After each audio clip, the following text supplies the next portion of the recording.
Bakit maraming mga Pilipino nagalit kay Marcos? Kasi maraming dalang droga, maraming patayan, kung ano-ano pa. Ito tanong ko,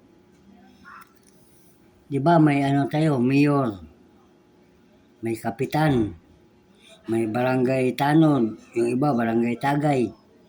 Bakit sa kanya isisisi yung mga patayan niya sa lugar?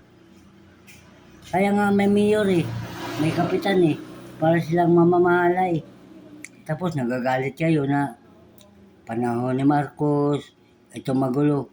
Ang tanong, sino ba yung nanggugulo? O di ba, yung mga Duterte.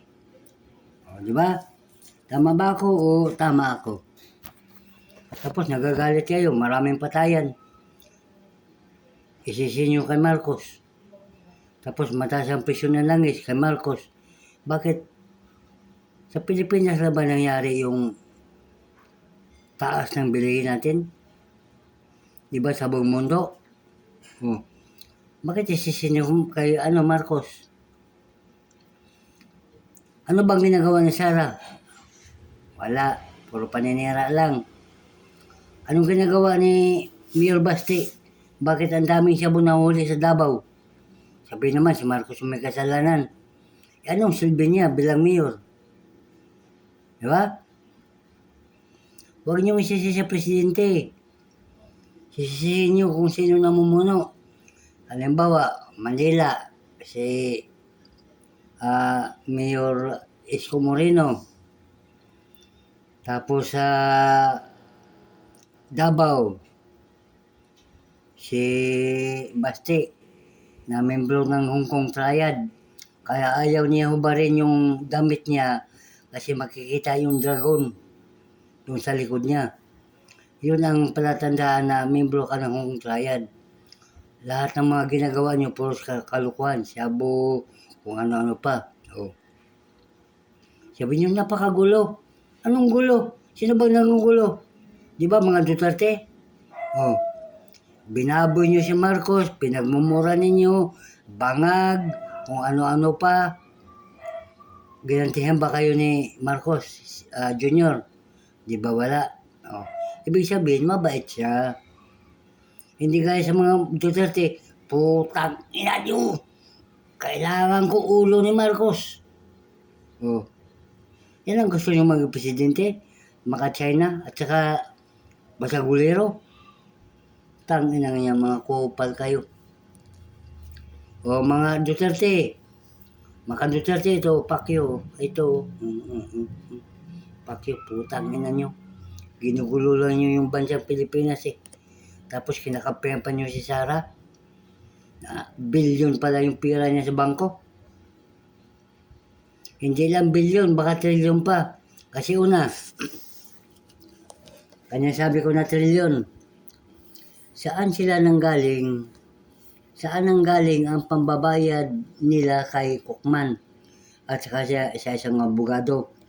Sa kay Kukman, ang isang buwan, 1.5 million.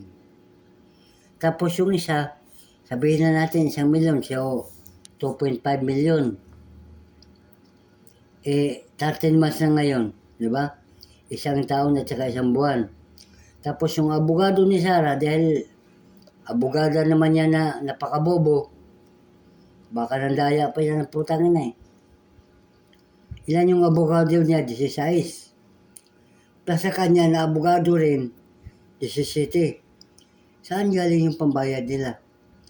Sa tatay niya, at saka sa 16 na abogado, at saka sa 18 na Marines, at saka kay yung nagtatago na si Putisa. Oh. Saan galing ang bayad? Saan galing yung pinabayad nila? Pakisagot lang. Oh. Saan galing ang pambayad nila? Nag-uulam sila ng tuyo, ginamos, kain ng kuryoso, tapos sa kabila pala na kwarto, puros lechon. Ang daming nabudol ng mga putangin ng Duterte na to Digong, sana makauwi ka na sa Pilipinas pero dapat abo ka na. Tapos makulong na yung lahat ng anak mo dito sa Pilipinas. Puros panggugulo ang ginagawa. Bakit mo? Ang laki ng bayad sa kanila ng China.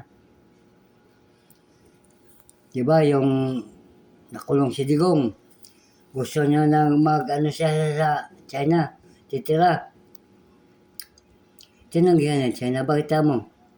Anong pakinabang ng China kung nasa China ka? Dapat nasa Pilipinas ka. Para gagawa ka ng tarantaduhan para magulo ang Pilipinas. Bakit siya tatanggapin ng China? Anong pakinabang siya ng China? Kahit si Sara Duterte magpunta sa China yan. Hindi tatanggapin niya sa Pilipinas. Paputol ko ulo ko. Bakit mo?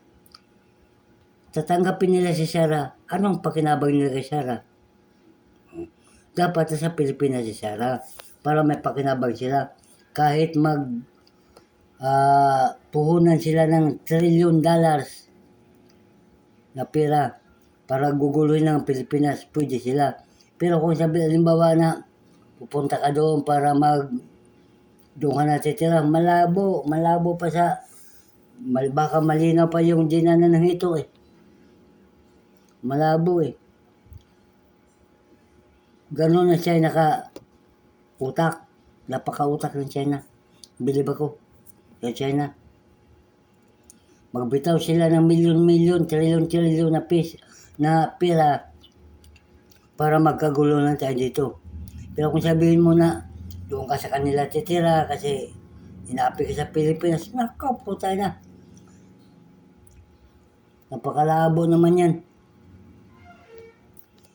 Hindi bobo yung China na tatanggapin ka Sara na doon ka titira para hindi ka ma-impeach. Nako, labo yan. Huwag ka maniwala sa China. Kung tuso ka, mas tuso pa ang China. Ganon sila.